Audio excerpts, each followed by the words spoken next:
Isso aí, falando com você hoje sobre alergia, porque já, como disseram os nossos convidados aqui, nós estamos aí começando, né, o outono aqui no Rio de Janeiro. O Brasil, ele não tem essa coisa certinha das estações.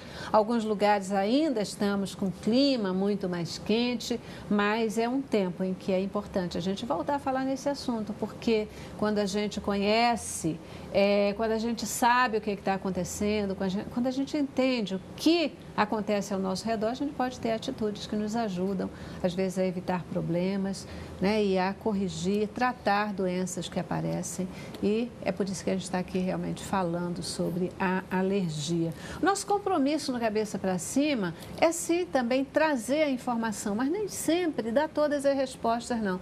O nosso telespectador, ele já está acostumado, a gente quer que ele vá atrás, que ele busque, porque numa hora de programa a gente jamais vai esgotar tudo que a gente tem para dizer, né? Vocês acham, então, que a gente ainda precisa definir melhor o que é alergia, além de ser aquilo, né, que alguns dos nossos organismos, eles leem, que a gente não consegue ver, como disse o João, como é o nome do garoto? João Luiz. João Luiz, grande né? filósofo. O grande filósofo. Eu acho que o mais importante, é claro, essas definições, elas acabam nos ajudando até a direcionar o que vai vir depois, né, que é o tratamento. Perfeito. Então, em pediatria, a gente tem sempre a preocupação da criança de baixa idade, principalmente a criança até 2 anos. A gente, na verdade, entra com uma classificação mais como um lactente sibilante, da parte respiratória, um lactente sibilante, o bebê chiador, justamente a criança com hiperreatividade, justamente por tudo que o doutor, né, Camargo falou em relação a... Na verdade, há outros fatores, outros motivos que poderiam estar levando, uma série de diagnósticos diferenciais que poderiam estar levando aquele quadro. Então, esse rótulo, ele normalmente, embora nas nossas diretrizes traga, né, a possibilidade já do diagnóstico da asma não lactente, isso normalmente a gente posterga um pouquinho já para a idade do pré-escolar. E aí sim, é importante que eu acho que a gente já comece, uma preocupação muito grande que a gente tem, também não tentar desmistificar um pouquinho a preocupação que a mãe tem hoje em dia. Isso já melhorou um pouco do que não, meu filho não tem asma, meu filho tem bronquite. Isso até tem uma tese de mestrado muito importante, né? Mostrando, a doutora Aires, mostrando justamente como quando a mãe era perguntada, às vezes até no mesmo momento, sobre esses dois conceitos, ela colocava como assertivo positivo e outra negativa. E a gente tem que tentar mostrar que, na verdade, o que é a asma, né, e que é o nosso, claro, sem dúvida, o carro-chefe das doenças respiratórias nessa parte alérgica, o que é a asma, como se manifesta, de que forma tem a história toda natural, né, que em termos de pediatria a gente sabe que a maior parte das crianças se beneficia dessa história natural e vai ficar bem ao longo dos anos, mas que tem que ser bem acompanhada, mas que precisa realmente trazer esse nome, mostrar que, na verdade, precisa iniciar um tratamento para melhorar a qualidade de vida da criança quando é necessário. Acho que isso é importante. Então, a asma, portanto, é essencialmente uma doença alérgica. Não obrigatoriamente, não. Dependendo da faixa etária. Existem vários tipos de asma que podem se confundir e não ter causa alérgica. Mas na criança, na faixa pediátrica, aí pode-se dizer que a grande maioria dos casos... A grande maioria desenvolve a bronquiolite e aí tem problema respiratórios sérios que às vezes precisa até ser internado. Porque a criança, como eu falei para você, que a maioria das mães dão mamar para o bebê e logo depois deitam o bebê. Eles têm que aguardar o bebê por um tempo, no mínimo, uns 30 minutos para 40, para o bebê fazer uma digestão, depois sim, deitar o bebê e, de preferência, inclinar o berço do bebê, para que o bebê não fique deitado reto, porque o leite não fique voltando, que isso irrita as vias aéreas e vem para o nariz, aí ele desenvolve uma secreção muito espessa no nariz e aí a mãe chega dizendo que a criança está com asma, está com bronquite. pode até desenvolver uma bronquiolite, não sei. Eu queria falar um pouquinho, porque nós estamos aqui falando da asma, nós estamos iniciando o outono, sobre a rinite alérgica.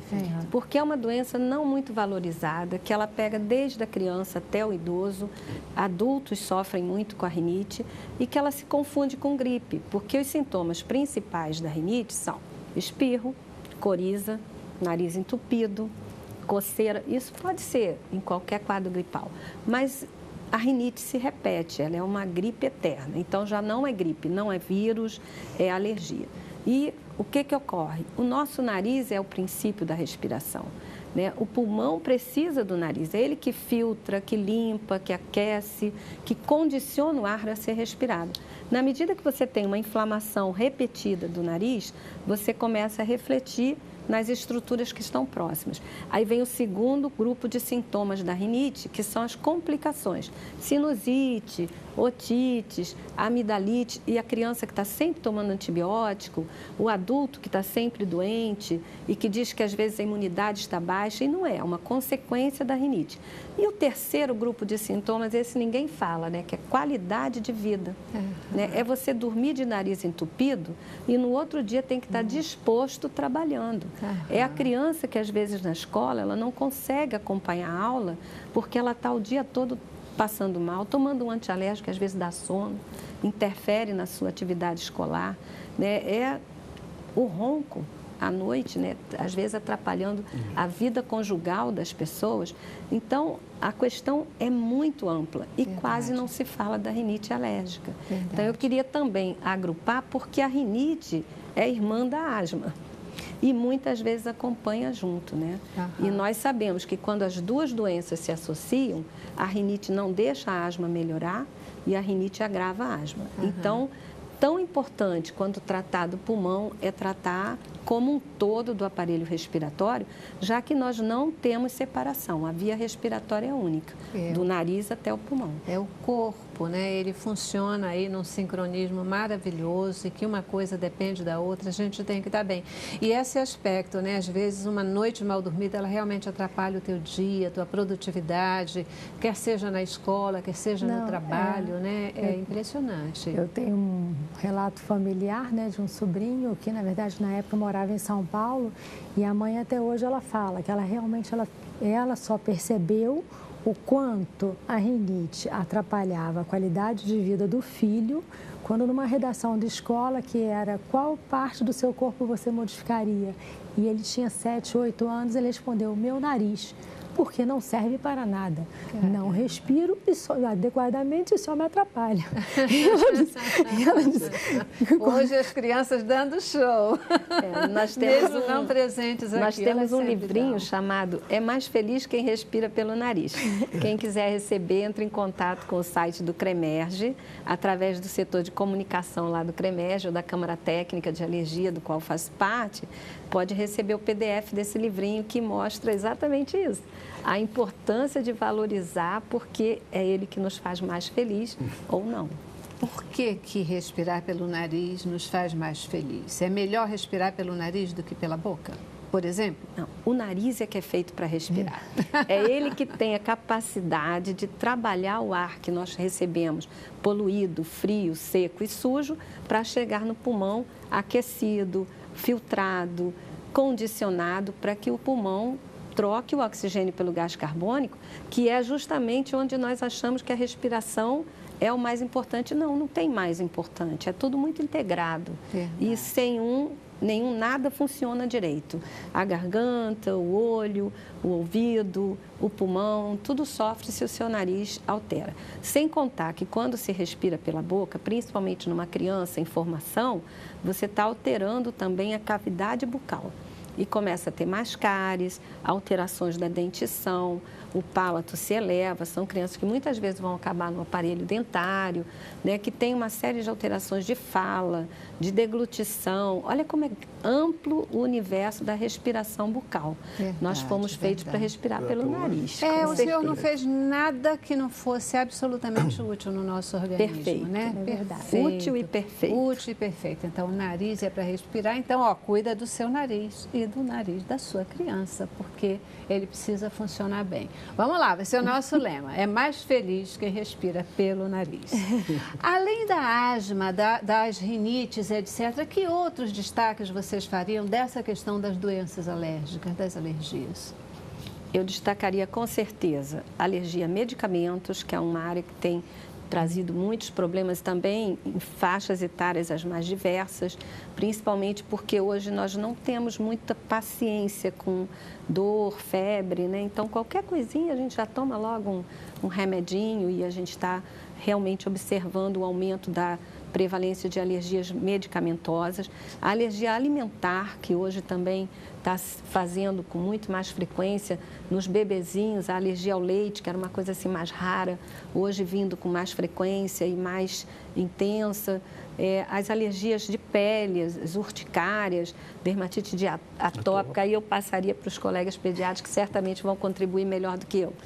Eu tenho visto muita criança atópica, realmente, porque são aquelas crianças que tomam leite logo no início da vida. Porque no berçário, muitas das vezes, a mãe ainda não está produzindo colostro, não está produzindo leite, e aí a berçarista dá logo um leitinho para o bebê, e isso aí, muitas das vezes, leva a criança a fazer alergia à lactose. Isso aí é uma coisa muito frequente em criança. Agora, a criança que mama só peito, não tem problema nenhum, desenvolve normalmente, e só que o que eu vejo muito no meu consultório, a mãe reclamando da criança alérgica, a criança isso, aquilo outro, que vive constantemente toda congestionada, nariz entupido, é uso de ventilador. O ventilador em cima da criança joga muita poeira, muito ácaro, muita coisa em cima da criança, e aí a criança chega toda congestionada e a mãe não sabe por quê. E também a mãe tem que ficar, eu bato muito isso no consultório, a mãe ficar com a criança em pé após as mamadas. É muito importante para esvaziar um pouco o estômago da criança e depois sim inclinar o berço. É muito importante, eu bato muito nisso e resolve, melhora muito. Perfeito. Eu só queria acrescentar com relação à alergia à proteína do leite de vaca, que às vezes tem casos, que são exceções, né, mas tem casos que a mãe tem que fazer dieta de leite, porque a criança já tem aquela tendência. Então, ela está amamentando, mas ela não pode comer derivados de leite, porque mesmo ínfimas quantidades do leite podem provocar a reação. Eu queria até aproveitar esse gancho para falar um pouquinho, nós falamos do que parece, mas não é, né?